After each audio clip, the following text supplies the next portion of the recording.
上个星期我从英国飞到中国，飞机是中午12点起飞，飞了大概10个小时。因为是白天，我在飞机上根本睡不着。好在每个座位都有一个屏幕，我就一直看电影、电视剧来打发时间。英国和中国有7个小时的时差，中国比英国快7个小时。所以，当我早上5点到北京的时候，英国那边才晚上10点。到北京以后，我大概7、8点钟去吃了早餐，因为吃了不少碳水。刚一到家，我就直接躺下睡着了，一直睡到下午。到了饭点才被叫醒去吃饭。吃过晚饭后，我又开始犯困，所以晚上很早就睡了。可能因为白天睡得太多，第二天凌晨3点就醒了，而且怎么着也睡不着。为了尽快倒时差，我第二天特意喝了2杯咖啡，让自己白天能保持清醒，晚上尽量早点休息。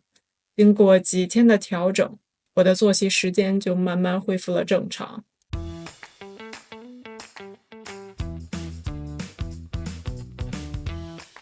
上个星期我从英国飞到中国，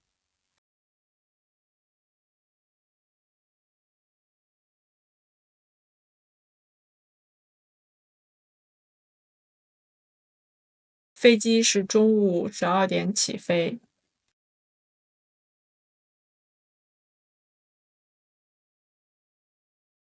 飞了大概10个小时。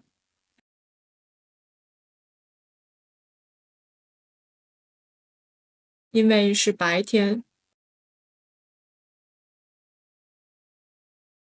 我在飞机上根本睡不着。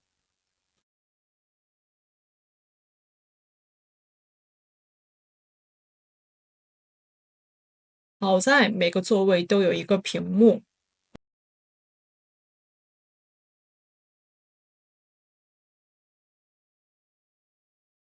我就一直看电影、电视剧来打发时间。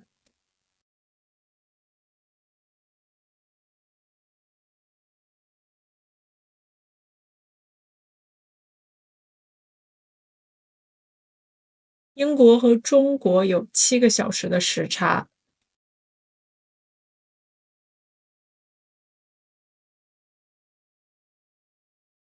中国比英国快7个小时。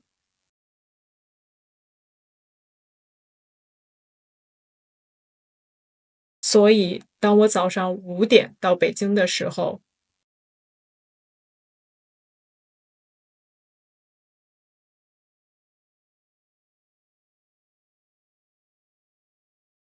英国那边才晚上10点。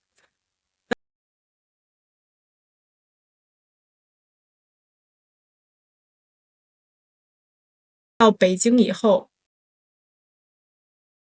我大概7、8点钟去吃了早餐，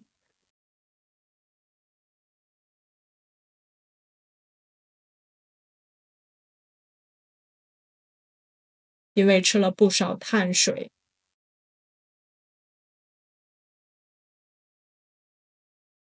刚一到家，我就直接躺下睡着了。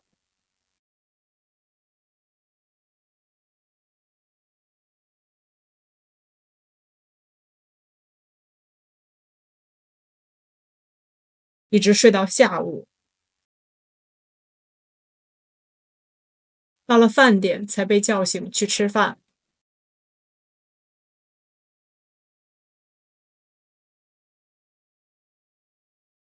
吃过晚饭后，我又开始犯困，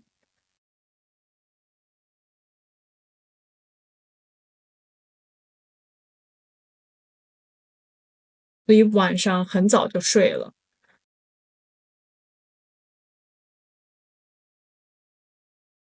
可能因为白天睡得太多，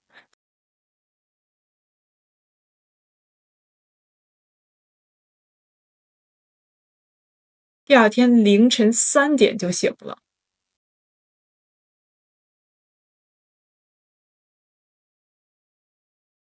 而且怎么着也睡不着。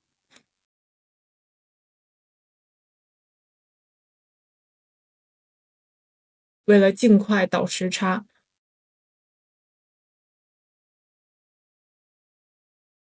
我第二天特意喝了2杯咖啡，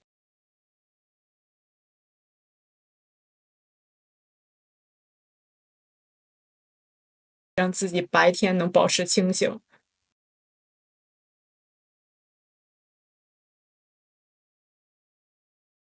晚上尽量早点休息。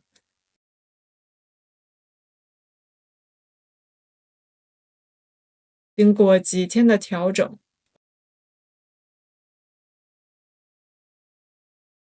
我的作息时间就慢慢恢复了正常。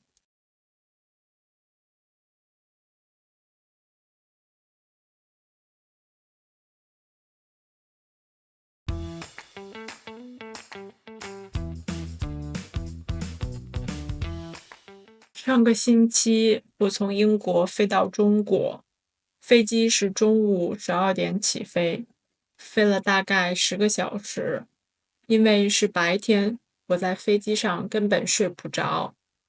好在每个座位都有一个屏幕，我就一直看电影、电视剧来打发时间。英国和中国有7个小时的时差，中国比英国快7个小时。所以，当我早上5点到北京的时候，英国那边才晚上10点。到北京以后，我大概7、8点钟去吃了早餐，因为吃了不少碳水，刚一到家我就直接躺下睡着了，一直睡到下午，到了饭点才被叫醒去吃饭。吃过晚饭后，我又开始犯困，所以晚上很早就睡了。可能因为白天睡得太多，第二天凌晨3点就醒了，而且怎么着也睡不着。为了尽快倒时差，我第二天特意喝了2杯咖啡，让自己白天能保持清醒，晚上尽量早点休息。经过几天的调整，我的作息时间就慢慢恢复了正常。Guys, if you're enjoying my Mandarin tips, I'd actually recommend going and subscribing to my 7-day email course where I talk about more in-depth Mandarin learning methods.